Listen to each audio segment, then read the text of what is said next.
Booktube, here I am today with part 3 of Beautiful Hardbacks. We'll dive straight in, and the first one I've got is Fishbowl by Bradley Summer, and this is a book I've bought, I picked up completely for the cover. You can just see the bright orange and the little fish in the middle of the O and the apartment, and it says, what the goldfish saw as he fell from the 27th floor. So I was completely drawn to this one as soon as I saw it. Goes all the way around, and inside the end papers are just plain black, and then if you look at if you take the cover off, there's just a little goldfish falling out of his bowl. Oh no! Bright orange and then white. And I'll just give you a little read of the blurb, but it does sound like a really fun, cool book. And it says, even a goldfish can dream of adventure. From his enviable view from a balcony on the 27th floor of an apartment block, Ian the goldfish, I love that, Ian the goldfish, has frequent, if fleeting, desires for a more exciting life. Oh, don't we all? Until one day, a series of unfortunate events gives him an opportunity to escape.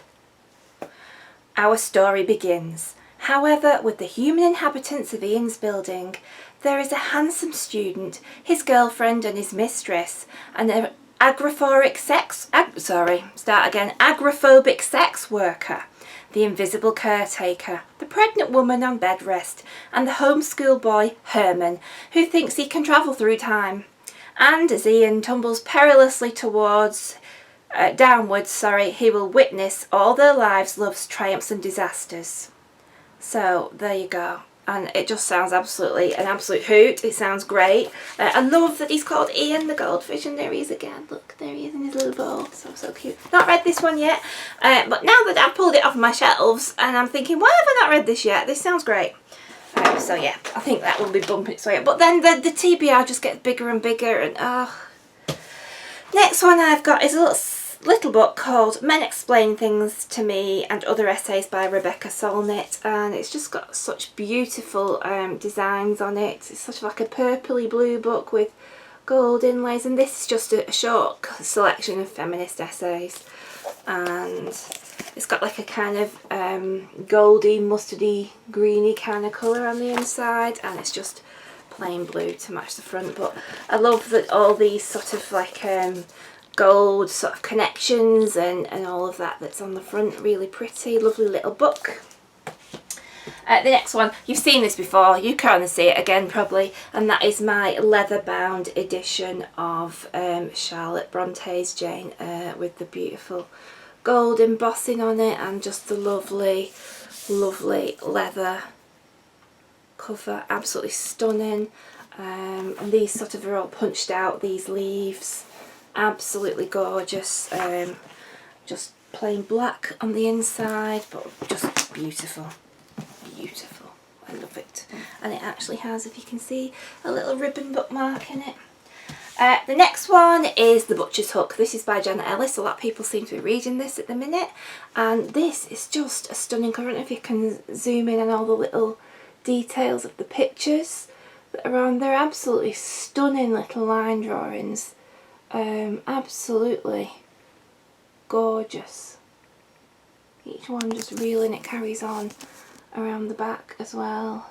Just really pretty. I love this gorgeous sort of like bright green colour as well, and then the gold on the spine, and inside the drawings sort of carry on but in reverse, so it's in black with the fluorescent green kind of highlighting them. Absolutely gorgeous. And then that's the spine. Beautiful book, and from what I've heard, an absolutely fantastic read as well. So another one, the top of the TBR is just massive. If only I could just read and not work or do anything else or clean or cook.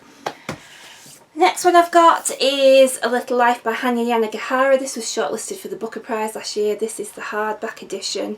It's sort of like, the words are sort of like a cutout of like it looks like a fire escape, but you can see it more clearly on the inside. It's like I think it looks like a traditional brownstone in New York. So that's what it looks like on the inside, and it's a beautiful red cover with the title in black on the back.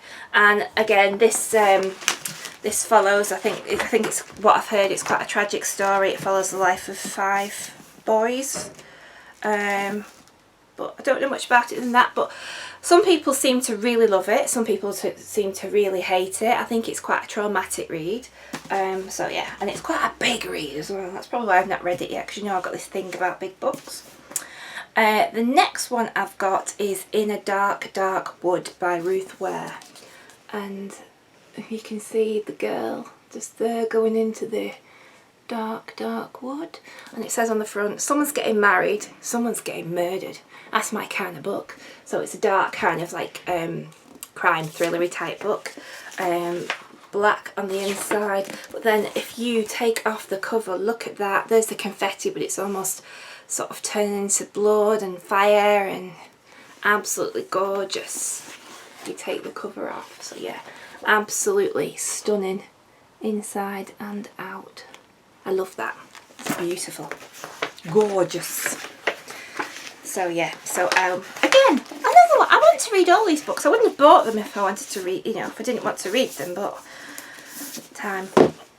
Next one I've got is another crime novel, and that's The Widow by Fiona Barton. It's quite a plain cover, but just you see there's the lilies on it, which obviously is like a traditional funeral flower. And I think this is, it focuses on the wife of a guy who was a murderer. Let's read the blurb. The wife. Oh, by the way, look at the colour of the end paper, lovely blue. Jean Taylor's life was blissfully ordinary. Nice house, nice husband. Glenn was all she'd ever wanted, her Prince Charming, but then everything changed. The husband. The newspapers found a new name for Glenn. Monster. They shrieked. Jean was married to a man accused of the unimaginable, and as the years ticked by with no sign of the little girl he had been accused of taking, their lives were constantly splashed across the front pages. The widow. But now Glenn is dead and she's alone for the first time, free to tell her story on her own terms. Jean Taylor is going to tell us what she knows. So it sounds really good. So yeah, it's just plain black on the inside, but it's written in white on the spine. So I like that one very much. I do like a dark thriller. The next one I've got, this is a historical novel, and this is Early One Morning by Virginia Bailey, and you can just see the lovely sort of like sunset. Well, I suppose it's not sunset, it's sunrise because it's early one morning, Janet, get a grip. Little boy, it looks like. Is it a boy? Is it a girl? It looks like a little boy. It's obviously holding his mum's hand.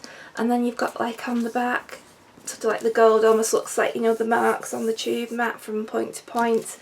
And then if you look inside, look at those end papers, absolutely glorious orange, sort of almost Art Deco kind of colours. It's absolutely gorgeous on the inside. And then it's kind of like a brown sort of matte finish on the inside with the shiny hardback cover. And I'll give you a little rundown of what this one's about. And it's a grey dawn in 1943 on a street in Rome. 2 young women, complete strangers to each other, lock eyes for a single moment.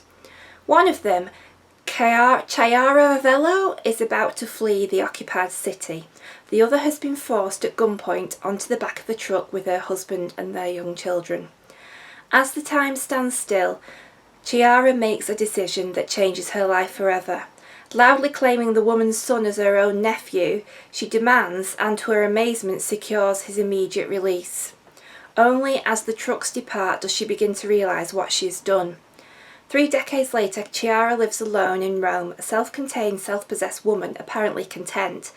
But always in the background is the shadow of Daniel, the boy from the truck, whose absence haunts her every moment.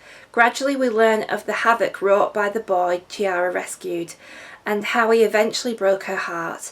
And when she receives a phone call from a teenage girl named Maria claiming to be Danielle's daughter, Chiara knows she has to face up to the past.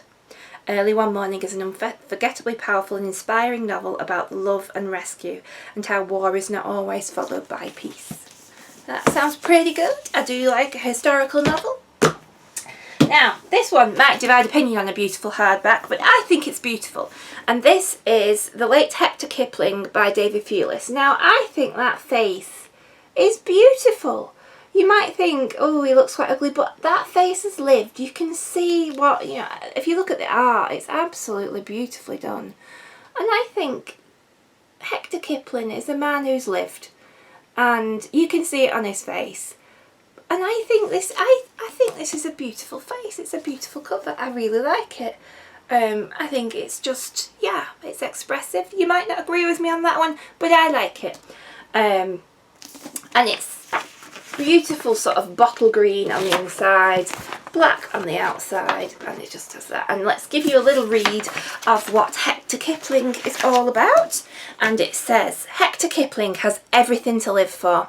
He is a talented artist with loving parents, a beautiful girlfriend, dependable mates and good health. But when Kirk Church, one of his best friends and a habitual painter of cutlery, bizarre, announces that he may have a brain tumour, the prospect of a character-building bereavement, with all the attendant suffering and sympathy, is a little too difficult for Hector to resist. Will it make him a better artist? Will it make him as successful as his baldest friend, Lenny Snook, who fills limousines with blood and has just been nominated for the Turner Prize? That sounds like the kind of thing that would win the Turner Prize. As events begin to unravel, it doesn't take long for Hector's charmed world to fall completely and irreparably apart.